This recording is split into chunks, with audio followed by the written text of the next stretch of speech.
تو یہ حضور صلی اللہ علیہ وسلم کی ذات اقدس معلم بن کر تشریف لائی ہے. لیکن ہمارا حال یہ ہے کہ کسی کو کوئی غرض نہیں پڑی ہے کہ آ کر یہ پوچھ لے کہ بھئی یہ جو شریعت اللہ تعالیٰ نے اتنی بھیجی ہے اس میں سے کون سا کتنا حصہ ایسا ہے جو مجھے سیکھنا لازم اور ضروری ہے. کیونکہ وہ معلم بن کر آئے تھے نا، استاد بن کر آئے تھے، تو سکھانا کس کو تھا؟ کتاب کس کے لیے بھیجی ہے؟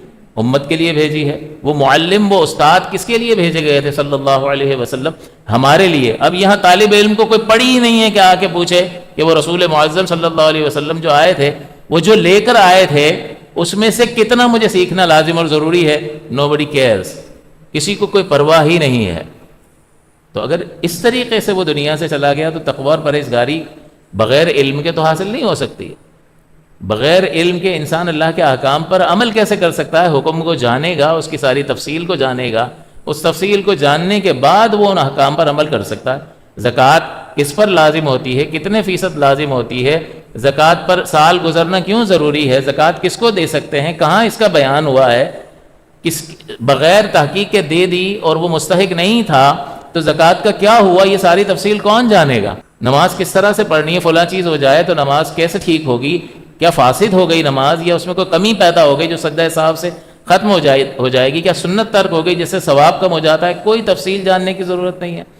تو ہمارا حال یہ ہے کہ ہم نے جاننے کی کوشش ہی نہیں کی. کیوں؟ اس لیے کہ ہم نے اللہ کے احکام کو اور اس کے رسول مکرم صلی اللہ علیہ وسلم کے احکام کو معاذ اللہ معمولی سمجھا. کیونکہ اگر اہمیت ہوتی تو جس طرح سے دوسری چیزیں سیکھنے کے لیے بچہ اسکول جاتا ہے، ہمارا ہر بچہ اسکول جاتا ہے یا نہیں؟ کیا ہمارا ہر بچہ ضروری لازمی علوم سیکھنے جاتا ہے؟ ہاں بٹھایا نا اس کو مدرسے میں، قاری صاحب کے پاس پڑھنے جاتا ہے. قاری صاحب کے پاس پڑھنے کا کیا مطلب ہے؟ قاری صاحب اسے کیا فرض علوم سکھاتے ہیں؟ وہ قاعدہ پڑھا دیتے ہیں اور ناظرہ قرآن پڑھا دیتے ہیں. ناظرہ قرآن پڑھنا واجب ہے ہی نہیں. آپ کو صرف قرآن کتنا پڑھنا لازم اور ضروری ہے؟ سورہ فاتحہ یاد کرنا، ایک آیت یاد کرنا فرض ہے، ورنہ نماز ہی نہیں ہوگی. سورہ فاتحہ یاد کرنا واجب ہے، اور ایک چھوٹی سورت کہ جو قرات کا واجب پورا کر دے اتنا قرآن یاد کرنا ضروری ہے. باقی کچھ بھی نہیں ہے.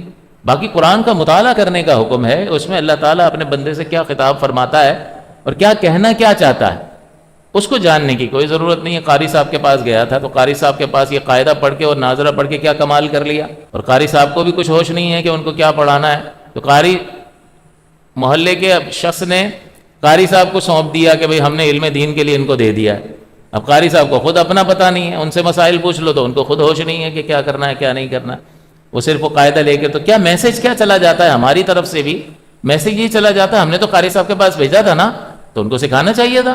انہوں نے تو سکھایا، جو سکھایا ہم سمجھے یہی ضروری ہے، تو انہوں نے کیا سکھایا؟ صرف ناظرہ قرآن پڑھا دیا، اس کے علاوہ کچھ بھی نہیں.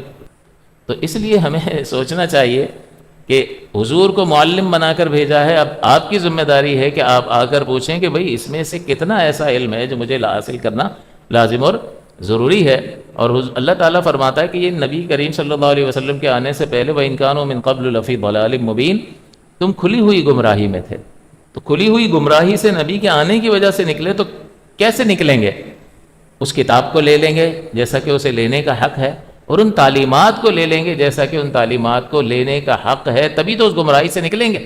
اللہ نے کیا فرمایا؟ وَإِن كَانُوا مِن قَبْلُ لَفِي ضَلَالٍ مُبِينٍ، اس سے پہلے تو کھلی ہوئی گمراہی میں تھے.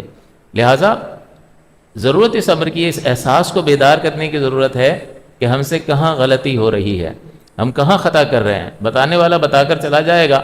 سوچ اور فکر جو ہے سامنے والے کو اختیار کرنی ہے کہ نبی کا منصب کیا تھا اور ہم کیا کر رہے ہیں. عبادات سیکھنی ہوں گی، عقائد سیکھنے ہوں گے، معاملات جو آپ ڈیلنگز کرتے ہیں، آپس میں کاروبار کرتے ہیں، جاب کرتے ہیں، کرائے پہ چیزیں دیتے ہیں، رزق حلال کے حصول کے جتنے طور طریقے، نکاح کے، طلاق کے مسائل سیکھنے ہوں گے، نان نفقے کے مسائل سیکھنے ہوں گے.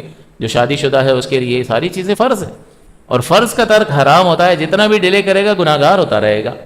اور اسی طرح سے اور بعض اوقات تو اتنا خطرے میں ہوتا ہے کہ انسان سیکھتا نہیں ہے اور اس کا ایمان ضائع ہو جاتا ہے. جیسے لوگ قادیانی بن گئے، تو وہ کیوں، کس طرح قادیانی بن گئے؟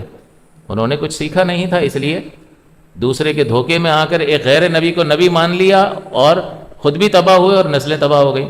لہٰذا اس احساس کو بیدار کرنے کی ضرورت ہے. ہر ایک سے قیامت کے دن سوال ہوگا.